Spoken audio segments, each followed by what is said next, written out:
and praise be to the one up high. I want to say thank you to the Global Bass,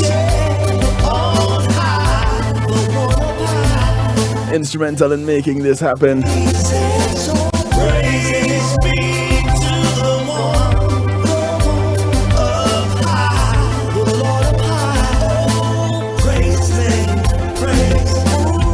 Yeah, thanks to the Global Bass.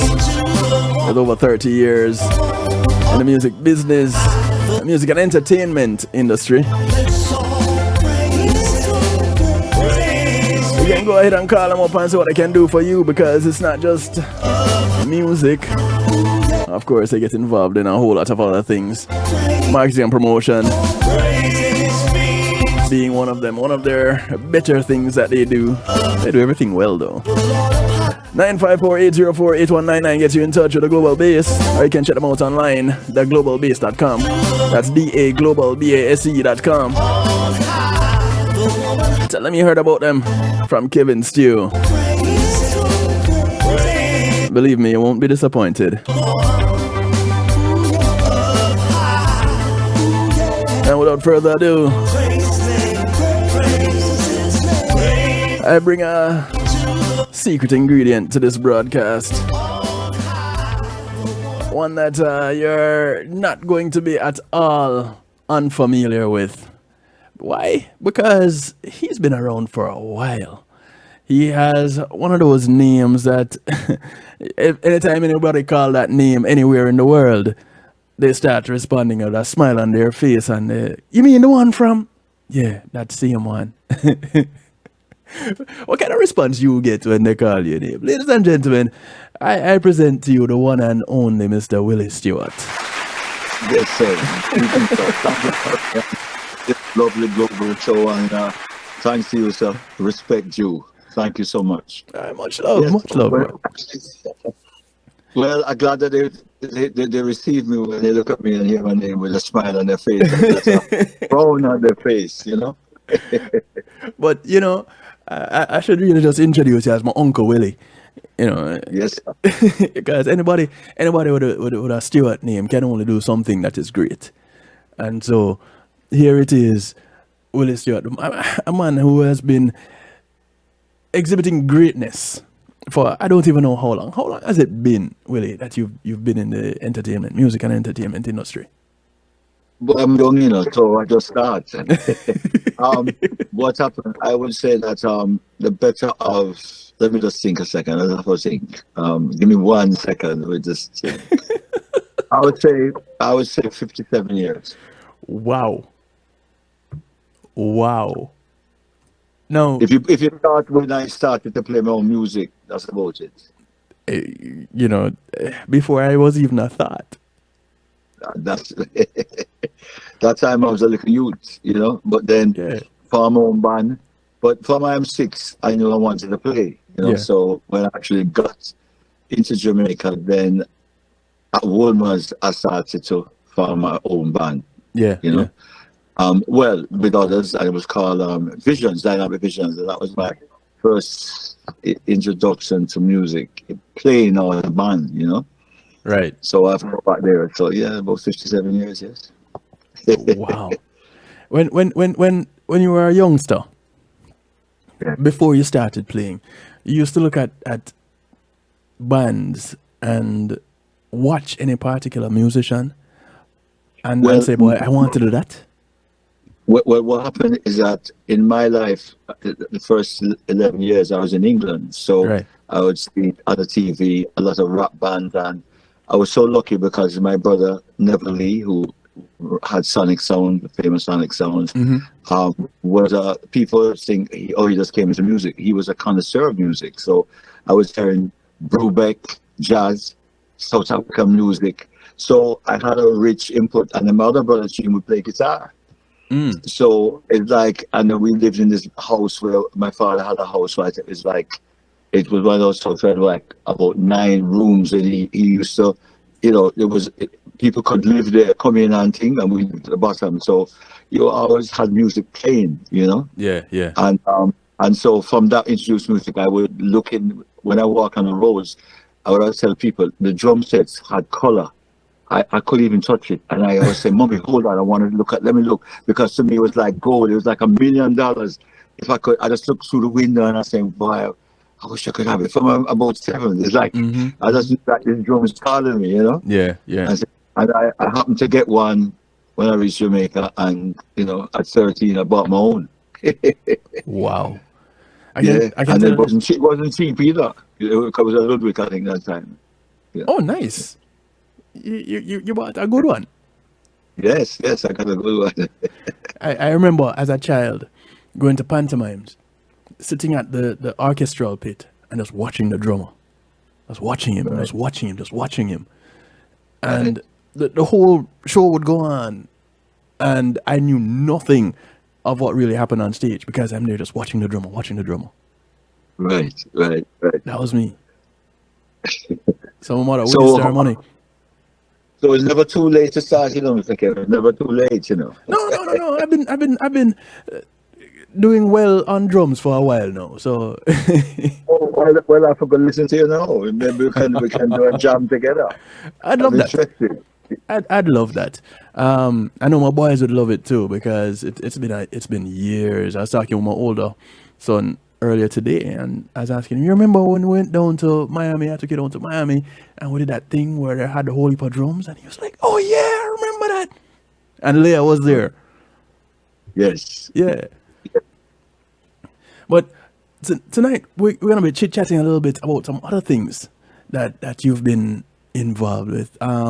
Since leaving Third World or retiring from Third World, you haven't retired from music. You've gotten into some schools and have been impacting young lives in South Florida.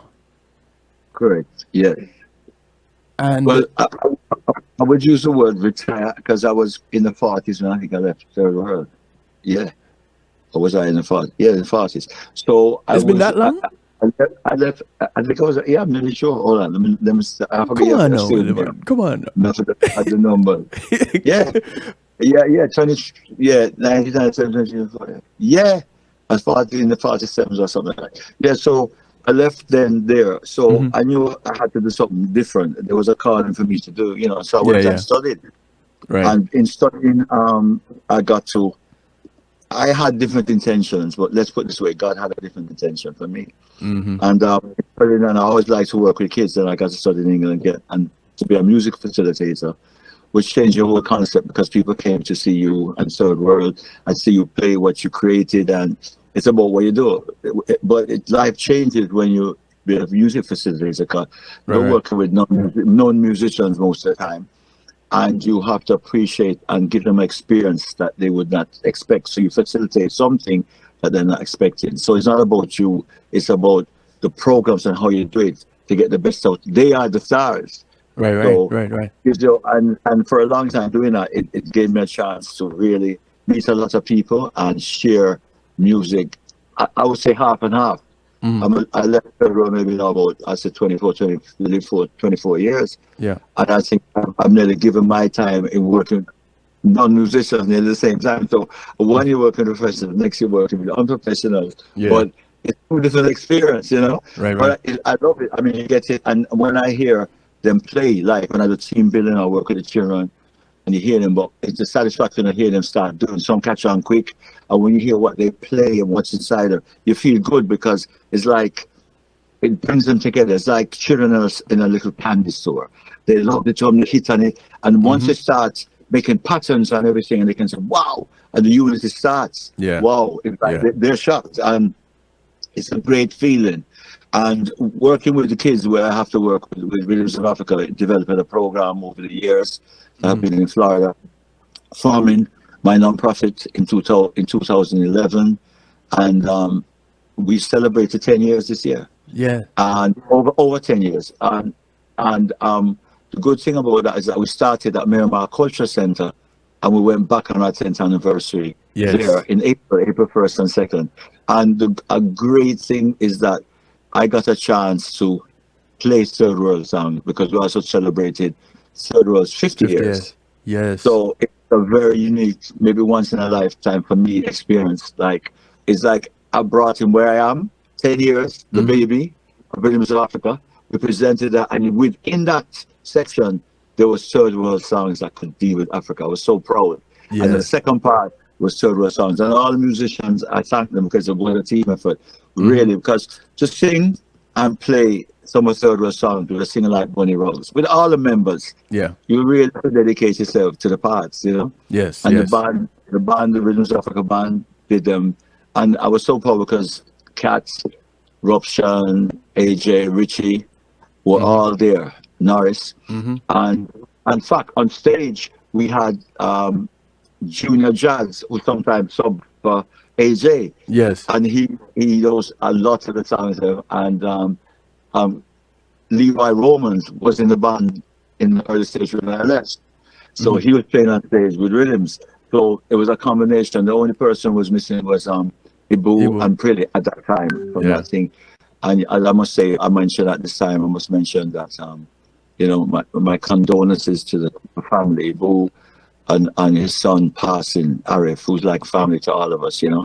It's a very sad moment. I'm just sorry that he could not be there to full all of us. But I just everybody can just give out love to the Cooper family. Because I know it's not an easy thing. It's not an easy thing. It's not at all. I just hope that God can bring them back so Ibu can come back and give what he has given so well and so excellent, you know, that he will know that the only thing that gives me solace or let me to find peace that I know Arif is in heaven, you know. Yeah, he's keeping a party. So, you know, that keep me going, you know. Yeah. He's up there keeping a party, man. So the show was really excellent because I think if tomorrow morning I had to, who knows, the way things going, no one knows. Tomorrow's not promised to no one, but I think it reached a part in my life that I think that it was heartfelt. It was something that I could see that the 10 years anniversary of Rhythms, 50 years of Server, and you know the whole thing of the show was really impactful, you know. And I saw the audience that came to support us. Especially Kat, who had a illness, and this was his second show, came when I was really thing. And Julian Marley, I never met him before, but I tell you, that youth there is something else. Something special. A lot of people, the first time that they saw him, did you? And a lot of people, because there was a lot of older people at the show, so a lot of people said, who saw Bob Marley at the time, and deal with our family. They've seen Deja Vu. They've seen Bob Marley on stage again. Reincarnated. They couldn't believe it because they saw some people were in tears because the man when the man accepted to do the show and he said, my wife couldn't stop laughing because she said. And the man have a humbleness. Yeah. I tell you, it's few musicians I've ever seen. The man, he talked to the kids. All of them are teenagers because all of them get ready to go to university. So they're excited because just know that they're going to play until when they get married or until their children are. Well, I never met Bob, but they went on stage to play with his son. Yes. I mean, that is like, it's a once in a lifetime thing. And he sat down and talked to himself, oh, music is important and you must always be humble. Yes. Because the humbleness is everything. Enjoy the music, go to fullest, but fulfill what you come to do. And the man, he stated all at the end, when we are pull down instrument, him right there, signing out quite quiet. And he did a great show for the two shows. So, boy, my hat off to him. I don't know a lot to the Marley, but he really set a big impression to everybody. I think that night he shone with everybody. Everybody loved him for the two shows. You know, more autographs and everything. So that was really, and ending with Bob's songs. Yes, I can tell you it just brought it to a full consciousness. You thought that you could know that all of us being there. There was you could feel even Bob's presence there. If you know what I'm saying. So it's like you go in that thing and the songs were perfect. Yeah, it was quite the experience. Even just watching the video clip, you know, the excerpts from the whole broadcast, you can feel the energy from the whole event. You can feel the energy in the room, and even acknowledgement. You got acknowledged at that event, and Auntie Carol get acknowledged too. Big ups to Auntie Carol, because you can't do it all by yourself. Right. That's very true. And sorry, you go ahead, sir. Yeah. So it was a great feeling, that energy, experiencing what everybody was experiencing, a snippet of it, just seeing the joy on the kids' faces. And I said to someone that was with me, I hope these kids recognize, I hope they understand the privilege that they had in having this experience. Third World, Julian Marley, other international artists and musicians, and what you have poured into them. That whole thing is something that no amount of money can really buy that. You can't buy that with any amount of money. Not at all. Well, the satisfaction is, Kevin, is that they, after each one of them had to write a paragraph, of their experience. And when it came back, it was satisfaction, because they had an experience, and what was achieved, had achieved. Yeah. And what I find is that over the years, at one stage, I used to work with only at-risk kids, which, was mostly us and a few others. But over the last 4 Rhythms Africa, it's like every nation is there. So I had to change it a little bit to give them an experience of what the different cultures was. Right. Because some of the kids are going to university, I might have a stereotype of how Caribbean, Africa, all these things are. But getting this experience, it changed their own mindset. So they go in feeling at harmony and feel comfortable to talk and be part of the culture, understanding that from the point of view, they're learning the history, all aspects of it. And then I even introduce them to the food, the parties, they love it. More than pizza. When I did, I could bring 4 sets of junior class, and when we had hot off the grill cater for us. Oh man, the food, jerk chicken, man, the party them. God. Some of them is all free. Oh, give me some of that patty. We love a patty. So they got the Jamaican experience, they got the jerk chicken. So it's a full experience, and then they got to play the show where people love them. Yes. They'll never. It's a lifetime experience. She can't be doing it. In fact, I did it with Everglades High School twice. I did it last year with Master Guitarist and Graham Small at the theatre. Yes. People love that show. They say, well, it's the best. Well, everybody said this one beat everyone, because everybody said that it's reached so high that they couldn't be. So, I give God thanks. I come and the children.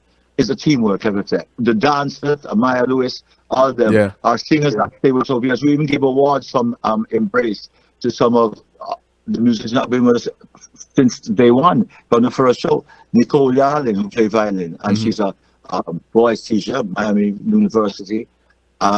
She's fantastic, and she's a R&B singer. And also, I give thanks to Jesse Jones, who is Melton Mustafa's brother. He's been there. And Levi Rome was in there before that. When I started my first show, and the idea came at Liberty City when we were playing there, and I said, boy, when I brought some kids that I taught to play, I said, I want to do it. And Levi was there. So we gave them, and also for some of our staff, like, Steve Klotz, who is our CEO, he had the idea. He was working at that time for Miramar. Okay. And he came on, and then June Minto, who really is my right hand.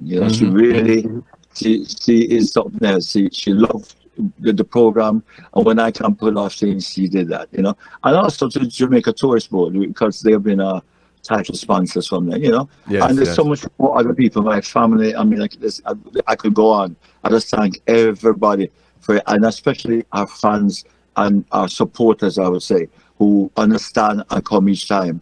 I know things out there are not the easiest thing, but they come. And what we try to do is, I try to pick the musicians that love what they do.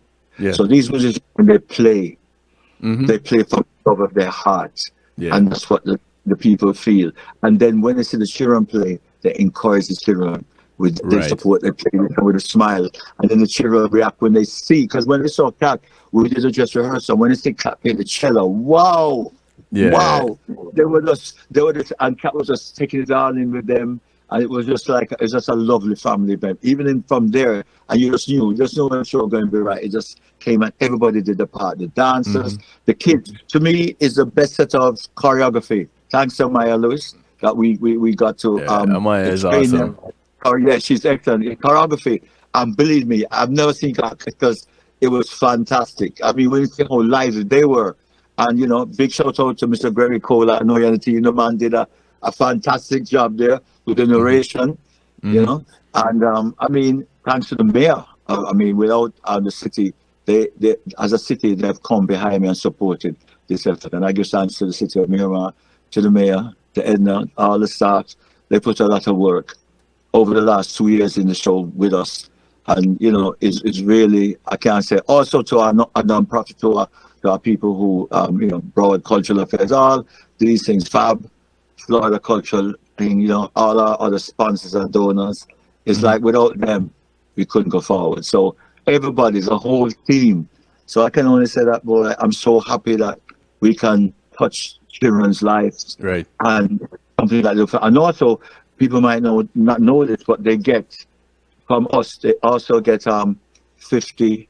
Some get all 80 community hours. Yes. Because by the time they do the classes, 30, 35. By the time they wait for the dress rehearsal, they're there like maybe 8 hours. By the time the show is another 10 hours before it's right up there.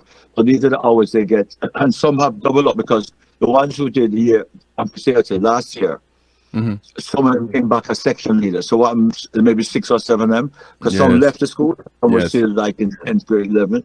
So they stayed and they got to do it again. So they become section leaders for the others, and so they get double the amount of community hours. That's awesome. That's awesome.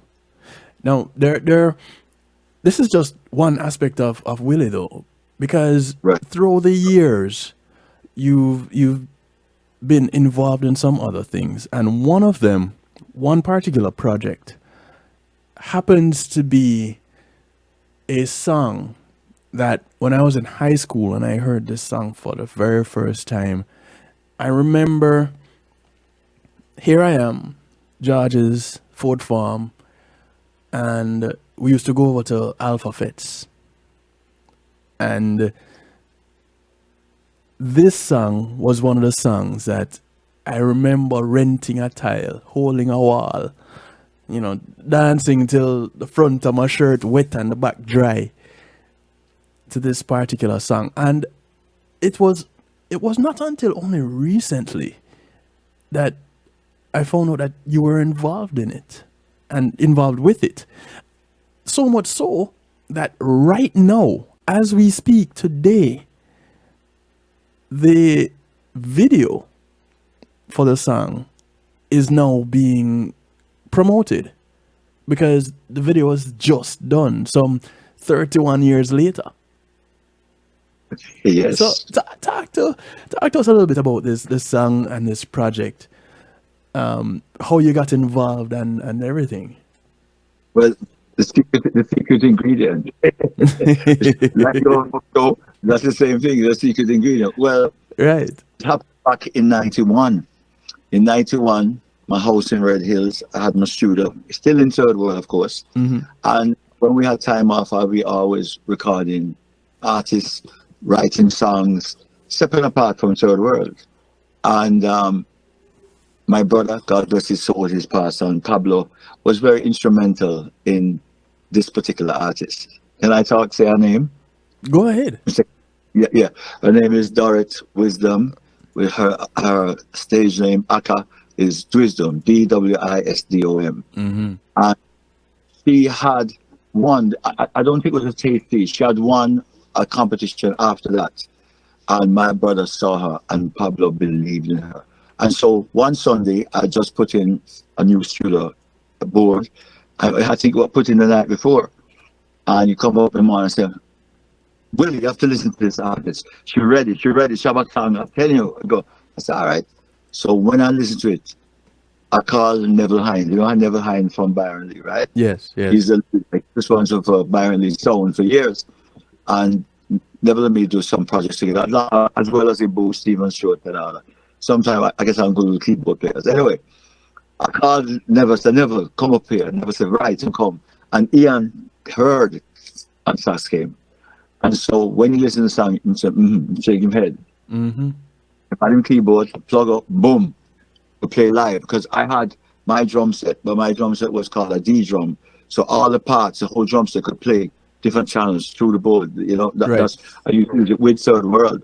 So I was able to play it live through there. And we played it, went in, listened to her. She went in room, hit it, nailed it. We played it. She did background vocals, overdub percussions, and then the great Ian Hurd played that sax. And then boom, we mixed it within no time. Neville did some of the things, so I helped, boom, arrangement done, bam. And I said, Neville, you think that's perfect? Hold it there, boom, record it. So it's called My First Free Love. So we put it out, and in those days, you could not do a video because of the expense. It was very hard to do because it was not, Jamaica could, you had to find JBC or, to get a TV station, and that was hard to get. Everybody was doing their stuff. Right. So, and those who were doing commercial videos were, they were way up there, so they're so busy. Right. So we get to do, and me going and coming with Third World, sometimes it made it difficult to get everything coordinated. But anyway, the song it was on Sonic label, on my Jamaican Peak label at that time, 1991, and the song took off, sir. The song took off so much that, if I'm not mistaken, it stayed number 1 on the hard jazz charts, at least between a month and 5 weeks or more. Number 1. I can't remember the song. We'll watch it every week, and I think one song came and took it off eventually, but it stayed there, and it played, and I shocked because I come and go, so I'm not there all the time hearing it, but I hear that when they play a dance song, even now, man, boy, I think like that. Money pull up on all them things there, And Drisdom, who, by the way, Doris and Drisdom is, personally, is the lead vocal backup singer for Barry Salmon. Supporting vocals, in Hollywood. So she's an excellent singer. And I also did a whole album with her right after at least a year and a half. We worked on a whole album. What happened is that also her experience, and she'll explain it to herself, that she lives in Portmore. She used to work at Lord and Lady. Lord and Lady or Lord and Taylor? Well, back then, it was Lord and Lady. It was Lord and Lady. By the time in Manor Park, there. Yeah, by the time her song came out, Lord and Lady. And she's also very good because she makes all of Barry Hammond's all the ladies that sing. She designed their outfits and do it. Yeah. So she was there, simple, very humble, she would always shy away from certain things and very humble all the time. And when she's in a bus, they were playing the song. Of course, it was number 1 everything. And she's sitting in the bus and everybody's getting in the song and dancing and singing. The lady beside us getting in her own way, in her spirit, and everybody's singing. And tears came down her eyes because on the impact that it had on people, 1, and 2, that she's a singer and nobody knows she's a singer. Right. I mean, look at that.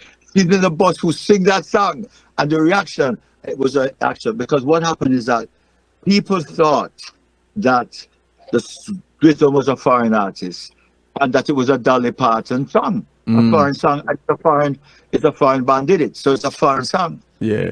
And I would say 96% of the people thought that this is a foreign song and everything. I think they didn't know it was all done locally, right up Red Hills. And so it was the biggest kept secret for a long time. All those who knew her knew. Till sometimes when she go on tour Barris, and I'm here now that it's going out. There's some famous artists that say, hey, are you sing that song? That's my favorite song. I have some bigger respect for you. Me can't believe it. Can't believe that, the whole it touched the people.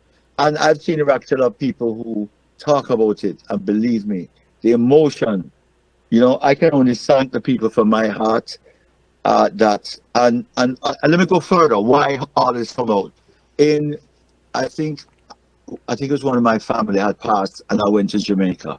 And on Sunday, in the paper, this could have been about 6 years ago or 7 years ago, there was a write-up on Drisdom and us, you know, being my brother and thing and myself as producers and having something to do with, you know, Hines and doing a song. Right. Because Beenie Man and Ashanti covered the chorus. My first real love, they played that, and then they did their thing. Yeah. So I said, oh, because when you're in Jamaica, sometime, and this is why I tell everybody, even if you do the poor man's copyright, make sure you copyright your Copyright your stuff, yeah. And if you do the more poor man's, if you do the poor man's copyright, you can mail the song, register it, and put it, this is the song that I wrote it at this time, or I have the tape, and so send it registered to yourself, to your address, and don't open it, don't you know when open it come back. And Yeah. on the seal, it holds some kind of proof. Yeah, it holds some weight. Or Yes. have a lawyer, make sure after you do the song, everybody decide how the splits go, because the music goes composition, which is the music, and then lyrics and melody. So all that is what the composition of the whole song, and everybody get royalties within that. Or you split it, whether you split it 125. So you decide if the right has more than the writing, they get more of the melody, or if it's just the person who do the composition and the writer, then it's probably 50-50. But all that, make sure that it's done before. And even if it's written on paper and people sign to it, at least have some documentation how it was. So we had to go back now, and I had to get all that done, call everybody up and get them to, we did the splits, we made arrangements. And then, so I went back up in Florida here. And then people start, somehow, everybody start asking about the song. I don't know who put it, but there's a gentleman must have put it up on YouTube, because I have the master. So the master is like a dot where when you mix it, that's the mix. So that's the best quality. Right. So you can make stampers or you can make from it. Right. So they somebody had the acetate, the vinyl or whatever. And they were playing it on YouTube. On YouTube, yeah. I would say it could be 8 months, a year. They must have had 280,000 hits on YouTube. And everybody said, I've been looking for this song. I remember when I got married, this song got married. I remember when I was a youth, my parents used to play this, and pure positive. Where can I get this song? Boy, I can't believe it. And it was like whoa, something happened, And we decided that, boy, something, no matter what, a hit is a hit. If it was to look at the song and say, what would the value in thing? I would say this time we'll get 4 times platinum. Not triple, but quadruple or whatever. Platinum of Jamaica endorsement. So I got a digital one media service, who they are one platform. They do everything. They distribute, and then the Jamaican behind it. They distribute. They been in publishing for a long time. They work the song. The administration, when they work the song, because what happens is that if you even give administration some of your song, it's worth it, and they sit down.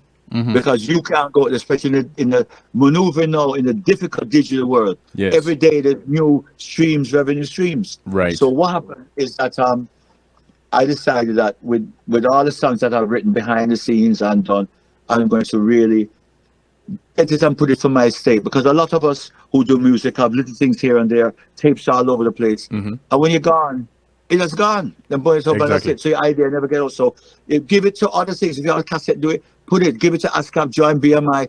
Put it and give it, because people can even cover the songs. They can give it to have other artists cover those songs, and because before you know it, if you're gone, they stay get it. You look at Bob, you know what I'm saying? Forever. Right. Yeah. Right. So we should take that intellectual property serious, no matter what, and get it registered, and get people who can be there, you can talk to, who will work your songs. Not only if you do the songs, they can get it on movies, they can get it on ads, they can get other people to cover it, they can get it on different short things, library, elevator music. So they work the song. The administration is supposed to work the song, so bringing them income for it. But you find a lot of the record companies, they do it, they have it, and they say that it does click, so it don't get worked. But if you have someone personal, they will work your songs, so that's important. So your songs live on, and you can get different things from it. So anyway, with that, we decided, we signed with Digital One Services, and they also produced a video.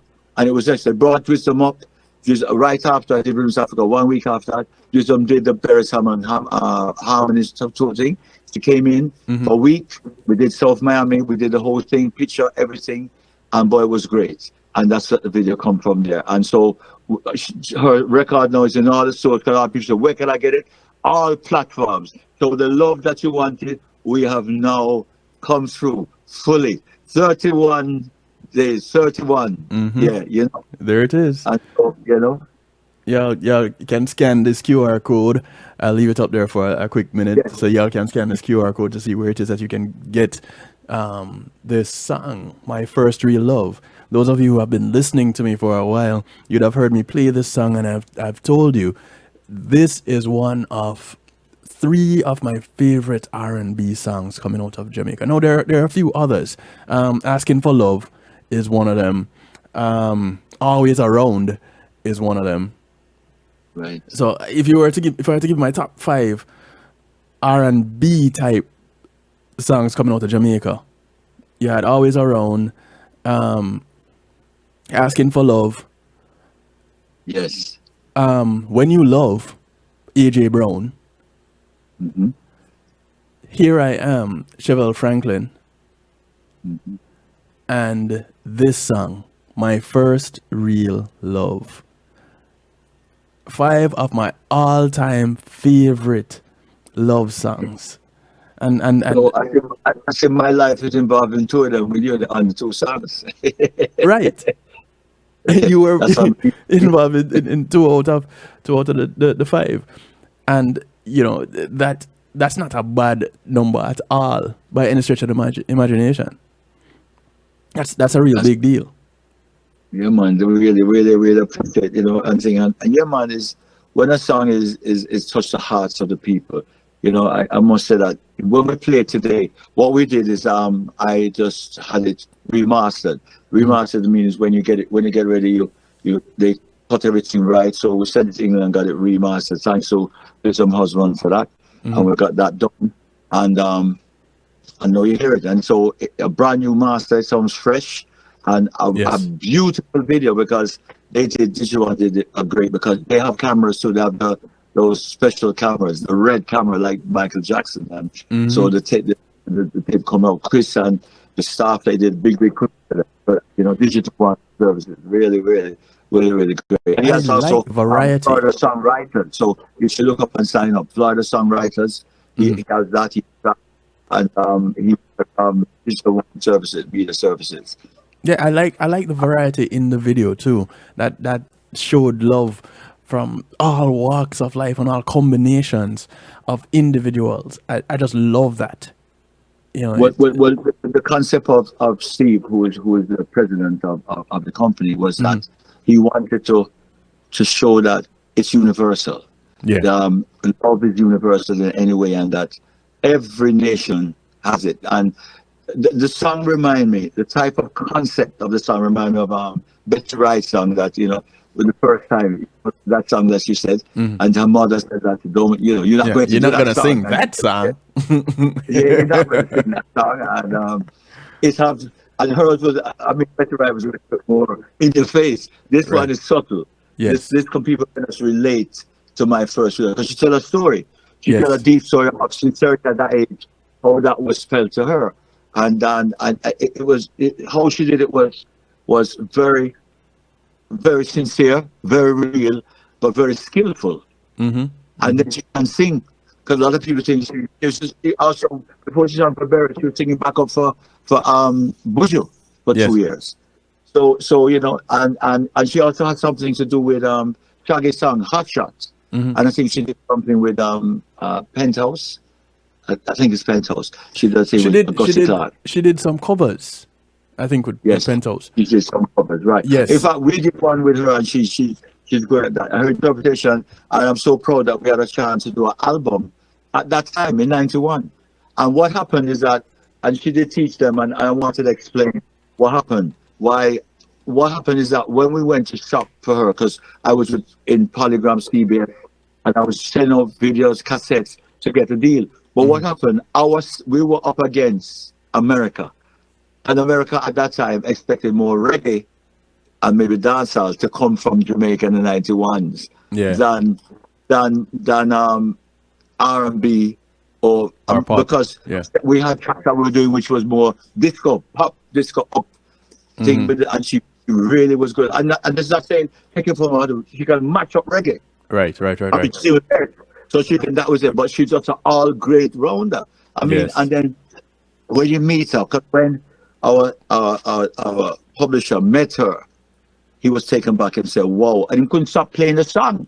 The song catching so much, he must sing it and get up at night and so boy, we have to do a video for this. And I'm so happy because at least I know my brother who's gone would endorse that because he believed in this.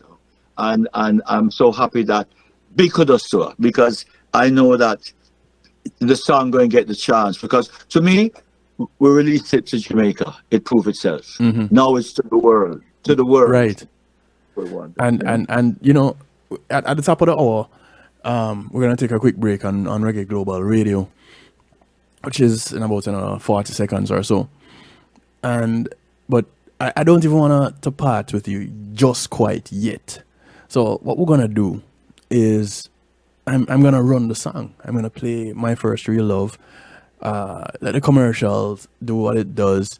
Those who are watching on the Global Base live stream TV, you guys can listen to the song while everybody else hear commercials. So Willie, stay right there. Don't go anywhere. Everybody else, you can call a friend, tell a friend, friends of your friends, friends of your enemies, enemies of your friends. If you haven't done it before, you do it now. Chatting with Willie Stewart, the legendary Willie Stewart. You know, you can get a chance to chat to him too. When you come back, I tell you, we'll be right back. All right. This is so special. It feels so good. This is my first real love, and I don't want to miss it now. They may think I'm a fool for loving you. They don't know what we have is so special. Time and time as I see you, I love you more. It feels so good, and I don't want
My first real love out of all. This song is definitely one of my first real loves out of all. No lie. No lie. No lie. And it was one of my joys to have met Dorrit. And to still till today have a way to reach out and link with her. And I tell you, a joy, a real joy. There are a few people that I have always wanted to meet, and I can say I have met all of them. Yeah, today I have a connection with all of them in one way, shape, or form. You were on that list, and here we are, maintaining a connection for I don't even know how many years now. A bit of at least 8 or more. See, that's what I was thinking. Because remember, we did the carnival. You helped me Yes. that time. You remember? Yes. When I had to go to the workshop upstairs and we were going to take all the things up the elevator. You remember? Yeah. And Munya was there. Yes. Yeah. And it was before that. I did a bit of at least 8 or 9 years. Time flies. Boy, let me tell you. And it has been a real pleasure to be able to interact with you guys, some of my heroes, some of my idols, some of my icons. I won't even say idols so much because I don't worship any of you. But the work that y'all do is amazing. And to know that some of you combine, go ahead. But sometimes, you know what it is? I think that is that everybody has a job to do. Yes. And I can take credit for all of that because, and I keep on saying that what it is that you taste the glass is there, you taste the orange juice. The orange juice tastes nice. That's the ingredient. That's what you're taking. But we're just vessels. Just like the job you do. There's nothing like hope because you are that middle ground that bring information that's so important. Sometimes someone listens to you and they're in that situation of both shows that you do.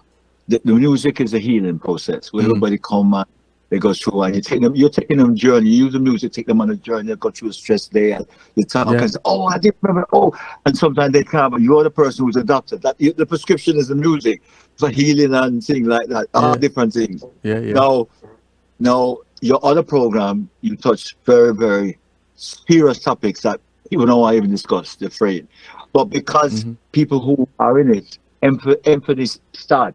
It's like people are talking to them and people can sit down and say, whoa, so also it's like they get so much to share, whatever it is. Yes. So the people who are brave enough to come up and discuss it, this when it comes to the platform and people who go through it, it's positive. Thank you. They can relate to it.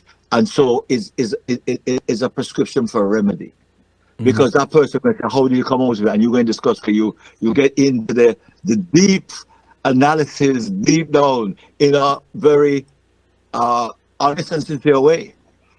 I thank you. So you're not going, and so this is what people need. We need people that are going to bring truth. What has happened recently, false truths and false. All different. Now you don't know what to. If a phone call comes to you, you don't know if it's true or false. So right now, you have to go with your gut feeling, hoping that you're right. Because I'm not for so. Oh, this is that. Before you could get it, but no, so much scanning, so much. The world is there. So people need some kind of peace, some kind of truth that they can, and music is that healing process. For me, it's the authenticity of it. Of a thing, play that. Yes. It touches. So what you're doing is one, and you're giving the medicine, which is the music, because in every situation, the music is what is a transport that can bring people and transport them. Yes. Without moving in their seats, or heal them in a certain way where they feel happy, they can feel sad. They want to get up and dance. They remember it is a backdrop to their mind. And also, it's good for their brain. Playing is another aspect. Yes. playing music. That's why I do workshop, because the team building part help them. It's like a runner's high. They get a high without taking anything, but it just brings them on the music itself. The frequency of the music, Yes. touches their brain. Yeah, It's tonal like, frequencies, yes. Wow, it empowers them. They get energy. Yes. When musicians play, people get energy, and it's like the music people, they go home and they're hearing the music. What a good time. And they feel on a high. They feel good. Good feel. And that is why a musician, there's doctors that heal you. There's nutritionists, there's lawyers that get you out of different things if they can. And everybody have their job. But the musician is one to take you on a journey. Yeah. And when they create certain things, it gives you an upliftment. It touches your soul, mind, and body. And when that happens, it's like you get rejuvenated. Indeed. And this is where the creators of musicians, they're not a lot, but when they do play, it does something to you that it stays with you forever. Yes. If you notice, when music, that parents play the music, they always, if you listen to the YouTube, my dad and mom used to play it. They have been, and I told you when first time my brother used to play the jazz, it stays with you because that is like your computer and your brain. Yeah. This is the information is feeding. You're getting this. And some of them that hold you, but how your parents start singing it and react to it, pass on to the children. Let's talk about First We Love. Yes. You were how old was you? I was 12 or 11. Yeah. I was 14. All right. Let's put now 31 years now, 14, how much years? So if you look at it, all your is remembering it. So when the song come out now, so never gets to buy. All of them going to want to get it back now to remember that part because it's a part of their life. That's how it lasts. Look at that. Even this song. Yeah. So you as a boy, and Gregory Cole, same people who said, he remember as a youth, him come, he couldn't wait. And everybody singing. That was the song because, again, you go up in Jamaica and being a young man growing, nothing sweeter than when the breeze blow and the music play. And it's a different word. Gregory and I talked about this song. And he was in high school also at the time. And it was round about the time that he kind of found his voice and the girls realized that he could sing. So, it just worked out for him that she released this song. You guys released this song at this point in time because, it got us a couple of girls. That's all I can say. But him, especially as a singer. Yeah. I didn't do the singing thing very well. I sang in groups, yes. But I was more of a brass musician and that was where I got my high. Growing up in Salvation, I was playing brass. So that was my high. Right. Although it was going to church and doing it, some people don't think that they think that it's different. No. Music, that frequency that you talk about, the way it hits your brain, your brain doesn't care where it is that you're getting it from, just that as long as the frequency is right. Once it hits you, as my mother said, once it hits you, feel no pain.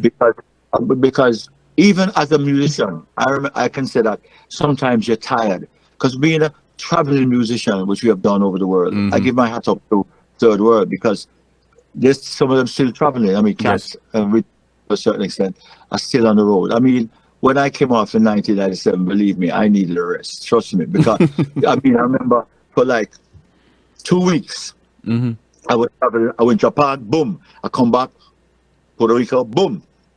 Jamaica, Montego, boom, gone again, New York. And after a while, I was so jet lagged. It takes a toll.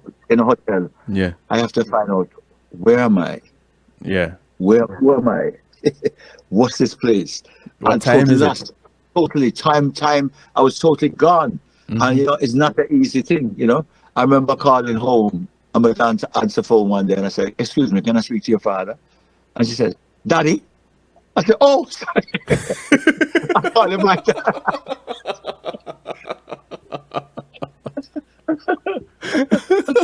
So let me tell you, you really get boy better picking that place. Now people say, yeah man, it's great meeting your friends on tour. But really, when you're touring in them type of capacity, you're seeing airports, hotel, sound checks, play the gig, boom, coaches translate to the next venue. It's not the grand holiday. You might get a day or two off. So the importance is playing. When you're playing and you get that show and say, wow, that was a great show. That, the people, that's it. But other things, you don't get this grand, you're in a hotel, boom, you're up at 9 o'clock to catch a flight, or sometimes to you drive your own self and you're gone another 800 miles to reach a thing. So it is very, very strenuous. And, they do the job. They do the ambassador jobs. The musicians do that. And they bring this joy to things. And I think that they are like preachers in their own way, and there's music and there's music. You can always know when the music touch your heart and soul because it comes with a message. And when you feel it, it's like sometimes you want to be in tears from inspirational songs. And this is what I wanted to capture, with God's help, of course, to have us have that sincerity and love with the musicians that we play with of Africa. So that everybody's one family. It's not you come and play out this or that. No, we're a team. We are doing this for the kids, and we want to set this example for the kids so they get the feeling they aspire to be musicians. At the same time, we marvel over them and support them. So it's and then the audience come in the middle, and yes, they're the grand, and so this is an event that really makes a difference. To this thing. So I give thanks for music, and Judaism has that sincerity and has that power. That brings that emotion to the music. Yes. One of the litmus tests of knowing that you have something good is how much it grows. And Rhythms of Africa has been growing. And it's a healthy growth that has been there with it. And kudos to you. Much love to what you've been teaching these youngsters. You touched on the business side of music earlier. Is that information that you pass on to some of these youngsters that want to go into the music industry also? Yes, if they want, we'll sit down and talk. But it's more, what it comes with is also discipline. Because they will tell you, when they wrote, they have to write a paragraph up there. What did this do for them? Because getting grants, you have to see another way to get it in front of people who do it. And they'll put and say that even though they rehearse vigorously, and it was worth every minute because they see what they were doing it for. So they come, they don't know each other. I mean, they're in schools, but they become a team. And this type of team builds friendship later on. Yes. They remember this. And so when they go to university, they keep in touch with each other. And we don't know what can form for this. Even 10 years ago, some of the students that passed through, because I used to at that time, now I do 30, but it was 60 at one time. They're now big parents, married and everything. They're saying, can they do another Rhythms of Africa? Because it touched their life so much. It was the best thing. And some of them who were at that risk, when they went, like when we did Adrian and Center, we work with big brothers and sisters downtown. We had to work with Miami Senior, Edison High School, and 2 others. And we had to teach them on a Sunday down at Very Park at Coconut Grove. And we would teach them, had them on this mushroom kind of thing place outside. And people would come and watch them and say, wow, and clap them. And they were shy first and they started to get better. Yeah. And then when we played Adrian Art Center, 1,600 people, because they were nervous. You see, when you get the clap, you see a veil drop. And like they said, I am for somebody. And it changes their lives. And you can see it where they remember it. But it's something good that they remember, that they can do something that is great. And when it's done, right then and there, they get appreciated for it. Right. So, and they learn from it because they learn, the different cultures. It helped their brain, it helped their coordination. Some of them want to do music and go in it, but the experience of going through and just feeling what it is to be in a show, that's what I wanted to give them, what it is. And also, our nonprofit our mission is to keep music in schools, because the first thing that they get rid of is the art and the teacher. What we say is that if we can do 30 hours of training, and the children, I don't believe the children, if they know it's going to be possible. We say, what if they had to play piano, guitar, sing, and they had 3 or 4 years? Can you imagine what that could be? So this is what we keep on saying, to keep the music. So we do the program like this so they get a chance, a lifetime chance. Some of them now can say that I have been on the stage with Marley. and I was there. See the pictures here, see the proof here. I met him. They can tell their children, oh, I knew Bob Marley's son. You know, I did that. Oh, I knew Cat. I that. Oh, I knew this. I knew that artist. And so that is what they remember. And so it empowers them. And they realize that nothing come easy. Because some of them in there, I pick some, they have to do certain duties. Some have to keep registers, help me do that. Some help with instruments. Keep it tidy, respect each other. You say you're going to come, the discipline is that you have to turn up. Right. So appear and sign up. So if you know, it's work. Because if you don't, we have to go back. And if we go back, you're going to let down the team. So if you either in or out. So when you do it, these are the things that expect you. We want you to be commitment, dedication, respectful and committed. And that's what today a lot expect immediate gratification. I want it now. I'm entitled. That's what a lot of youth are today. And so what happens is that this gives them so do we have to do? I say, yeah, we're doing it. Yes, and you come back with the same energy, and then you start seeing them form all of a sudden. And then when they get near to it, they just feel good. And when it's finished, they want to do it. Yes. And they were so glad to come back a second time. You want to see a whole different those experience because the grand leveler is the show. Before they work and they can't see really. They see the tape and they say, oh, who did it before? But they can't until they experience it. It's a different thing. Yeah. Willie, how can people that haven't already gotten in touch, how can those that are hearing about this for the first time, how can they reach out to you? How can they see footage from the previous shows? How can they find out if this program can go to where they are? Well, the thing about it, the program is in a thing where I have to do it with the school. And the next program, the next Rhythms of Africa, please put it on the calendar. It's going to be March the 16th and the 17th, 2024 at Miramar Cultural Center. And why we go back there, we did Amphitheater before, but why we do that is because it's more personal up front. And since we started there, that's what we're going to do. So March the 16th and 17th, 2024, Miramar Cultural Center, probably 7 o'clock Saturday and maybe 5:30 Sunday start. And the idea, I can't say it out there, but a fantastic concept for this one. It's going to be different. So I want them to get tickets early. That's what they can start with. We hope. My dream would be if I could go to Jamaica with this, and also start touring it. So if anybody out there has any connections to any mayor or city, like in Orlando, Tampa, Atlanta, and we can get through and talk, we can make it small. It don't have to be like the big, because it's really huge where it is now, but we can cut it down and we can bring some of the students, like the section leaders, and make it precise, and they get a piece of it, which is great. When you say take it on tour, you mean go to those cities and use the children from those cities to do it, or we want to do that, but we can do it two ways. We can either use the section leaders, which is maybe 5 or 6 of them, and we do a summary of it and get it done. Or I could go now, because I can speed up the teaching process, and within 2 weeks have them ready. But I'd have to have them every day, right? At least 5 days a week then.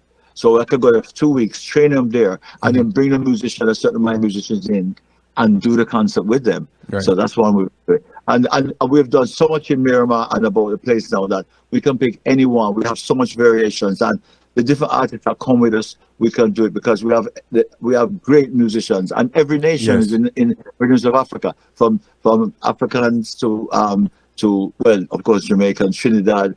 There's one member of everybody in there. Haiti, Cuba, couple of that it's beautiful. Trinidad, so it's the international band coming together. Yes. So and everybody is under one love. I like it. Yes. So they could, with a record, they can you can show them again. They can. What we're asking, please, is that we want the Jamaica who keep on talking that they want the record. Please take your phone, scan that code, and you can go into all to buy the record, and it will lead you, I think, lead to the video too. You can see the video, the YouTube video. Video's on YouTube, please, yes. You can get the YouTube video, so it's great. Get the YouTube video and like it, please. Like it, subscribe, comment, and ask your friends to do the same. If you do this, we want it to go viral. It was released yesterday on Friday. We want to get viral for them so it can move, so everybody can see it. That's what we'd like to happen. So please get it, and you can do that, and that's beautiful. With Winners of Africa, you can go to my YouTube, William J.L. Stewart, is one word, William J.L. Stewart, and you can see the video, the one we did last time there, and if you could like it, we'd appreciate it. I'm on my handle on Instagram is Drum, DRUMATIXX, DRUM Drummatics, MATIXS. That's my handle. I'm William Stewart on Facebook, so you can like me there, and I will okay it, and then we can get, so you can see whatever I do is on Facebook. So the YouTube channel is one word, William, WILLIAM JL, one word, Stewart, STEW. When you come up, you see me on drums. Hit it, and you can see all my life history in there with Third World, with all past videos of Africa, all things that I do, my team building. It says that the new video will be up there, because the video you have to go to Drizzle.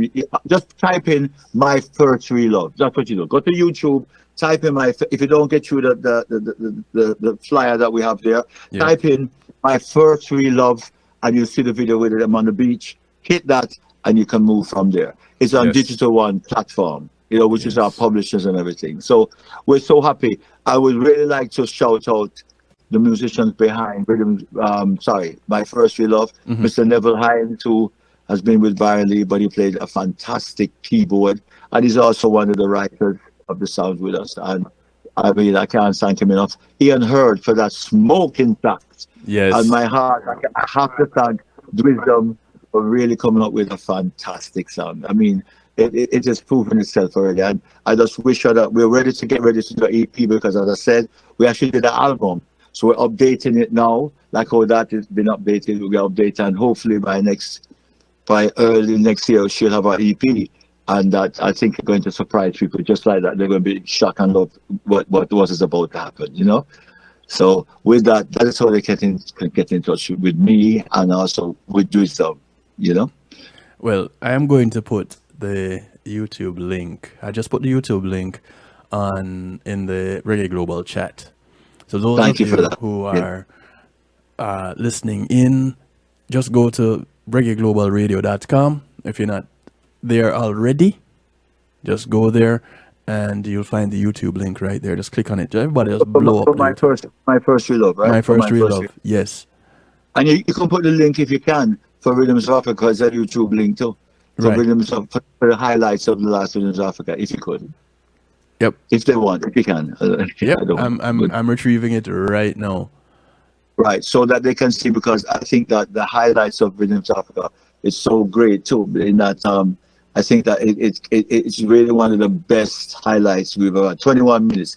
But when you look at it, you're going to feel the energy and know. And I think when you see it, ain't gonna miss one. You want to come live, because if you can feel it on the tape, you're talking about it's 50% even better when you're there live, because some of the camera extra work. Big out to Leo, who did all the camera work, 5 cameras out. But sometimes you're not hearing, because you have to get everything so right. You're not really hearing all the audience, because it's much louder, because that is missing from it. When you hear that, you realize the impact the concert had, the lighting, the decor, all the people behind the scenes. I must thank all of our who seldom ever get thanks, like our people who do the sound, the crew, the work, everything. It involves so much aspect.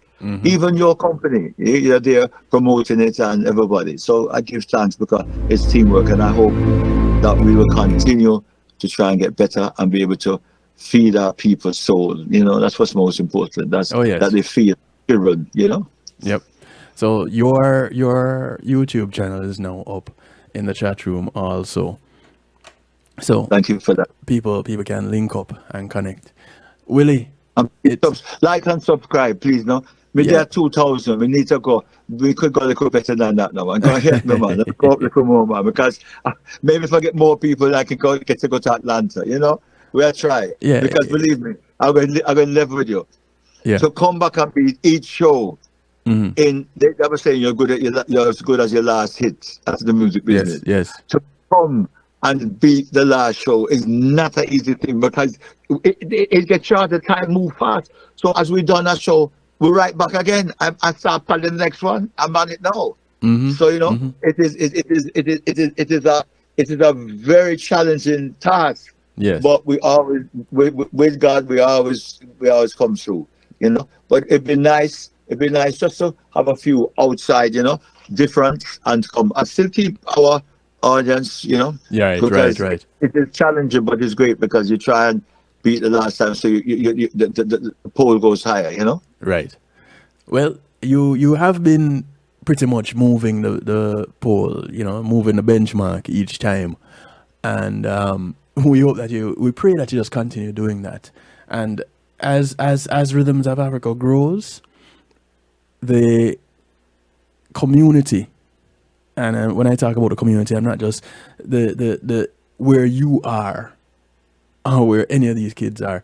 I'm talking about the global community, because this is a piece of Africa, the motherland, being shared to everyone everywhere.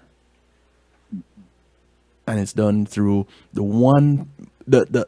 I do believe this is the oldest form of communication, drums.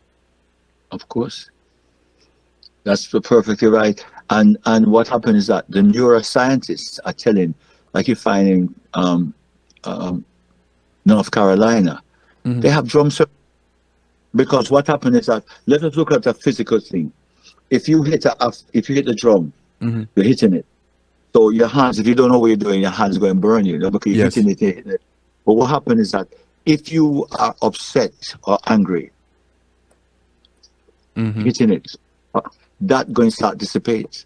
Because what happened, you're hitting. So by, you get angry and do that, it's like it becomes a stress reduction alone. Yes. And then by hitting it, your blood starts flowing. You start feeling upset, and then when you start playing a beat, you start looking at the bus stop. It's not bad. Let me go on, and you start. But what they find is that by doing that, your brain, your left and right it's like everything starts connecting. You start getting like your runner's high. And then when you play with each other, like the groups play and they're playing and you're listening, so your whole attention. That's why if I'm playing a show and I go look and say, I should maybe eat I should have a salad. From the time you do that, bam, you're gone. The show, the band, you have to be focused. Totally, or I know it's your time for the rest. Oh, go again. Yeah. There's no time, because bam, as you go. So it teaches you're always alert, even relaxed. But alert, it's like it before. You're seeing the music before. You're hearing the tempo. There's so much things that the brain has to be able to take, especially with your drummer, because the right, the left hand, the brain, you're singing at the same time. It's 5 ways you're multitasking everything. Yeah.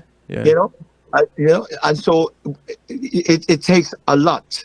But at the same time, it's very enjoyable, because when you sit down and play, and nothing greater than when you're playing, the sax take over, or when a soulful singer sing the song, it's like you go on forever. It's like energy is just passing from each other. Yes. That's what music is. And then the admiration, wow! And then someone sings something sweet, and then when you play that, bam, and you bring out the band.